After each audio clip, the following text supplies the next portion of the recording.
नमस्कार, मैं राकेश तिवारी। अगर हम बात करें जिस प्रकार से मध्य प्रदेश के कटनी जिले में लोकायुक्त की कार्रवाई ताबड़तोड़ हो रही है, इससे तो ये सिद्ध होता है कि कटनी जिले में हर साख पे उल्लू बैठा है। कटनी जिले के कोषागार में उस समय हड़कंप की स्थिति निर्मित हो गई जब विश्वस्त सूत्रों की अगर हम माने तो 28 लाख रुपए का गमन कोषालय के बाबू द्वारा सामने जब आया तो निश्चित रूप से कटनी कलेक्टर और डीआईजी वर्तमान समय में एसपी कटनी सुनील जैन को जब यह बात पता चली तो उन्होंने पत्र के माध्यम से पत्राचार करते हुए कटनी कलेक्टर से जांच की बात किया। सामने पूरी वारदात समझ में आने लगी। जब देखा गया तो 28 लाख रुपए का गमन का मास्टरमाइंड बाबू ही निकलता हुआ प्रतीत हुआ। खैर, अभी गबन की पूरी कार्रवाई कुछ पर्दों के अंदर भी है, पूर्ण रूप से बाहर नहीं आया है, लेकिन कटनी पुलिस अधीक्षक सुनील जैन बाबू और मसूरुका 25 लाख के समथिंग मसूरुका बरामद किया गया है। आगे की कार्रवाई किस प्रकार की है, मैं वर्तमान पदस्थ एसपी सुनील जैन से ही पूछता हूं। 28 लाख रुपए की गबन की बात सामने आ रही है, किस प्रकार की बातें थी सर? सबसे पहले हमको ये सूचना प्राप्त हुई थी कि 3 अकाउंट जो है हैक हो गए।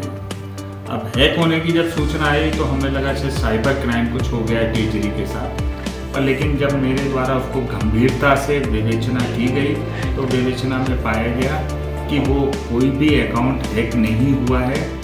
बाबू ने इसमें गबन किया है 28,89,552 विकासखंड शिक्षा अधिकारी बड़वारा के द्वारा 3 कर्मचारियों के रिटायरमेंट के बेनिफिट पहुंचाने के लिए, उनके खातों तक पहुंचाने के लिए उसने बिल लगाए थे टेजरी में। बाबू के द्वारा फर्जी उसके अतिरिक्त 3 बिल और लगाए गए और उसने वो तीनों बिल जो फर्जी लगाए गए थे अलग अलग अकाउंटों में, वो अहमदाबाद के और झांसी के थे, उनमें पैसा ट्रांसफ़र किया। 3 जो ओरिजिनल बिल लगाए गए थे वो तीनों संबंधित कर्मचारियों के खाते में चले गए थे। अतः कर्मचारियों के खाते में जाने से कर्मचारियों को कोई आपत्ति नहीं थी। ये जो 3 बिल अलग से लग गए थे उस संदर्भ में ये घटना 13 जनवरी की है। 13 जनवरी से लेकर कल दिनांक तक किसी को कुछ भी पता नहीं चला और बाबू उस पैसे का उसके द्वारा जो झांसी में और अहमदाबाद में खातों में पैसा भिजवाया गया था उसको भिंड के खाते में ट्रांसफ़र करवाया गया।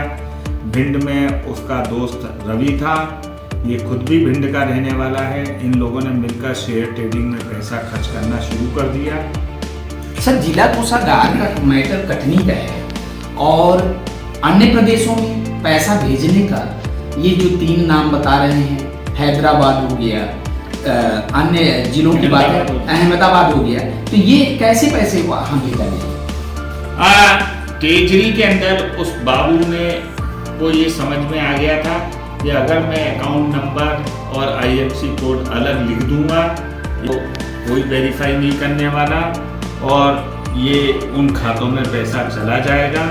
ये बाबू ने पिछले 2-3 प्रकरणों में भी इस प्रकार की टेजरी में कोषालय में घटनाएं हो गई थी और उनमें पर लेकिन कोई सख्त कार्रवाई नहीं हुई थी। इस कारण से बाबू को लगा कि मैं भी पैसे का 28,89,000 का इस प्रकार से मैं गबन करूँगा। पूरा पैसा रिकवर हो गया सर? हाँ, पूरा पैसा हो गया, सरकार के खजाने में भिजवा दिया गया है। दोनों आरोपियों को अभिरक्षा में ले लिया गया। अभिरक्षा में भी लिया गया है सर। इसमें गिरफ्तारी सर, इसमें प्रमुख तो कोषालय का जो प्रमुख होगा उनको कोई संज्ञान में नहीं रहा और इस प्रकार की गबन की रणनीति चलती रही। कोषालय के जो टीओ हैं उनकी भूमिका क्या है वो उनके सीनियर अधिकारियों को कलेक्टर साहब को अवगत करा दिया गया है। वो लोग उसकी भूमिका के संदर्भ में जांच कर रहे हैं।